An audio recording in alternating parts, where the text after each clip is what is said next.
본 말씀을 통해서 중량급 신앙인이란 제목으로 하나의 말씀 증거하겠습니다. 씨름이나 겨루기와 같은 그런 종목을 경기할 때 연령이나 또 체급에 따라서 나눠서 합니다. 똑같은 것을 한다 그래도 소년부와 장년부가 같이 다를 수가 없고 그 급에 맞는 사람들끼리 모아서 진행합니다. 우리 믿음이라고 하는 것, 영적 싸움인데 여기에도 체급이 있어서 마치 소년부와 같이 어린 아이와 같은 그런 신앙인들이 있을 것이고 또 장성한 무게감이 나가는 그러한 신앙인들도 있을 겁니다. 그리고 어떤 소속에서 뛰어야 되겠는가요? 우리는 가볍지 않고 무거운 중량감 있는 그러한 모습을 가지고 살아가야 마땅합니다. 그렇다면 이 무게감 나가는 모습이라고 하는 것이 우리에게서 어떻게 실현될 것인가? 그렇지 않은 사람들과 어떤 차이를 나타낼 것인가? 본 말씀을 통해서 살펴보겠습니다. 먼저는 우리가 좀 더 무겁고 또 힘 있는 그러한 신앙의 모습으로 살아간다는 것은 인적 고리를 견고히 하는 겁니다. 인적 고리를 견고히 한다는 것은 관계의 틈새를 발생하지 않도록 하는 것인데 하나님께서 우리에게 주신 그러한 관계 속에서 이 공동체라고 하는 것은 하나님의 창조 원리에 해당한다 그랬습니다.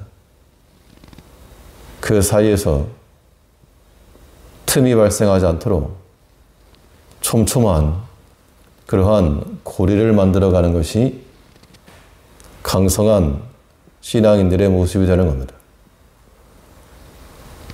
그렇지 않은 사람들은 우리가 믿음의 삶을 산다 그래도 중간중간 헐거워지고 풀려난 곳이 있어서 약하고 끊어지기가 쉽습니다. 오늘 본문 12절을 보시면 지혜 없는 자는 그 이웃을 멸시하나 명철한 자는 잠잠하느니라. 순망치한이라는 말이 있는데 입술이 상하면 이가 시리다는 겁니다. 지금 당장은 나와 관계가 없고 나에게 아무런 영향을 미치지 않아서 망하는 것도 관계없다 그랬는데 그 입술이 상하니까 그 다음에는 이가 시리게 되었다는 겁니다. 그 이웃을 해하는 자들, 지혜 없는 자는 그 이웃을 멸시하나 어떠한 시비가 붙었는지 아니면 어떤 마음이 있었는지 그 이웃을 멸시하는 마음을 가지고 말하거나 행동한다. 이것이 자기가 이기는 것처럼 보이지만 그러나 지혜가 없다 그랬습니다. 우리는 하나님께 주신 모든 관계 속에서 그 관계를 촘촘히 만들어 가야지 헐겁게 해서는 절대 안 될 일입니다. 나와 무관한 게 절대 아닙니다. 그래서 우리는 하나님께서 허락하신 관계 내에서 그것이 또한 나의 일인 줄 알아 우리가 한 마음을 품고 나가는 게 중요합니다. 특별히 교회 공동체에서는 나와 무관하다 생각하지 말고 다 나의 일처럼 여기는 것이 무엇보다 중요한데, 그래서 바울은 이 교인들의 일에 대해서 너희가 약하면 나도 약했다, 그 말하고 있습니다. 고린도후서 11장 29절에서 누가 약하면 내가 약하지 아니하며 누가 실족하게 되면 내가 애타지 않더냐.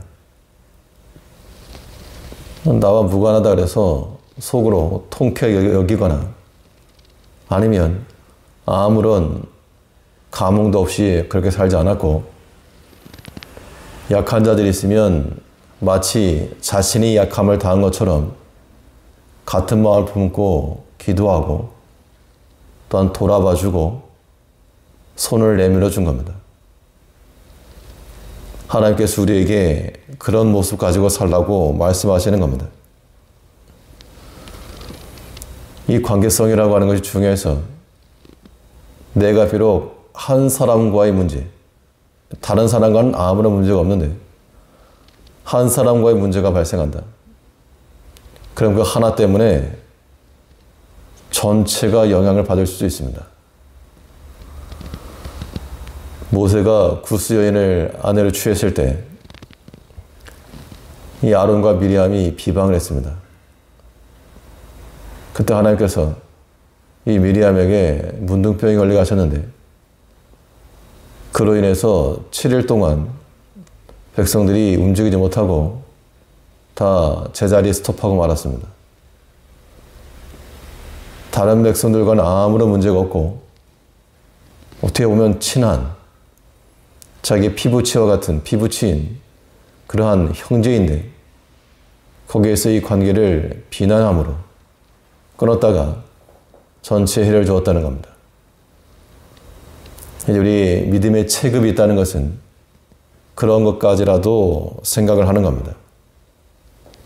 이제 우리는 하나님께 주신 모든 관계 속에서 내 주변은 나와 무관하지 않고 나와 같은 그러한 범위에 놓고 나의 것인 줄 알고 멸시하거나 혹은 상하지 말고 보호해 줄 줄 알며 또한 살펴볼 줄 아는 그런 마음을 가져야 됩니다. 그것이 지혜라고 말하고 있습니다. 이제 우리의 신앙이 가벼움에서부터 벗어나서 좀 더 무게감이 있고 좀 더 힘이 실릴 수 있도록 우리 자기 자신만을 생각하지 마시고 또 주변을 돌아보며 함께 이 공동체를 이뤄가는 힘을 배가시켜 나갈 수 있는 우리가 되어야 됩니다. 또 우리 믿음의 체급을 격상시킬 수 있는 길이 무엇인가? 둘째는 영광의 일치를 이루는 겁니다. 이 말인 즉슨 내가 형제에 대하는 것이 곧 자기 자신의 영광이라는 겁니다.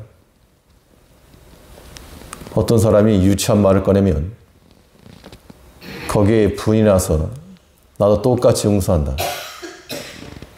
그러면 나에게서 나온 그 유치함이라는 표현이 결국 자기 자신의 그러한 급을 결정하는 겁니다.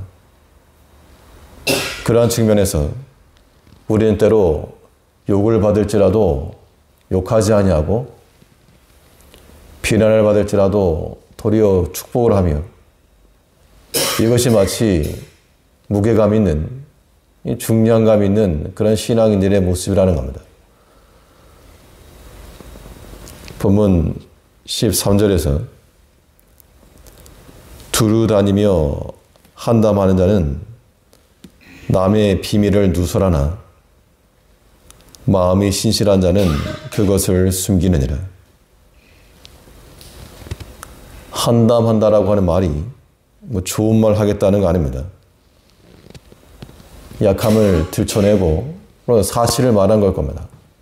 없는 말이 아니고 사실은 사실인데 그러나 그런 것들 누설하고 들춰내는 것은 그런 지혜가 아니고 도리어 지혜로운 자들은 그것을 숨긴다 그랬습니다. 왜 있는 것을 숨기는가? 이게 거짓된 것을 말하는 것이 아니고 허물을 덮어주고 용서해주는 것이죠. 노아가 포도주에 취했을 때 그 둘째 아들은 형제들에게 가서 사실을 말했습니다. 그러나 나머지 두 아들은 뒷걸음질 춤으로 그 허물을 덮어줬는데 하나님께서는 사실을 사실대로 말한 그 둘째 아들은 저주를 받게 하시고 허물을 덮어준 자녀들에게는 복을 약속하였습니다. 하나님의 허물이 아니고 그만큼 감당할 수 있는 수준이 되라는 것을 말씀하고 있는 겁니다. 사람이 가벼우면 남의 허물이라도 쉽게 말하는데 그것이 곧 자신의 상급임을 알아야 됩니다. 이제 우리는 우리 입에서부터 나가는 것이 곧 자기 자신의 영광을 나타내는 것인 줄 알고 우리는 비방의 말이나 험담의 말이나 이런 것들이 우리의 특징이 되지 아니하도록 주의해야 됩니다. 이제 우리는 서로 높이며 서로 존중하며 이게 신실한 자들의 모습이고 또 모든 관계 속에서 이 무게감 있는 이 중량감 있는 신앙인의 모습으로 산다는 겁니다. 믿지 않는 사람들과의 관계에서도 우리가 그러한 모습으로 살 것이요. 특별히 믿음의 관계 속에서라도 서로를 낮게 여기며 귀하게 여길 줄 아는 그런 마음을 가지고 살아가는 것, 하나님이 기뻐하시는 것인 줄 알고 함께 높이며 함께 영광을 얻는 그러한 신앙 공동체를 만들어가는 우리가 되어야 되겠습니다. 기도하겠습니다.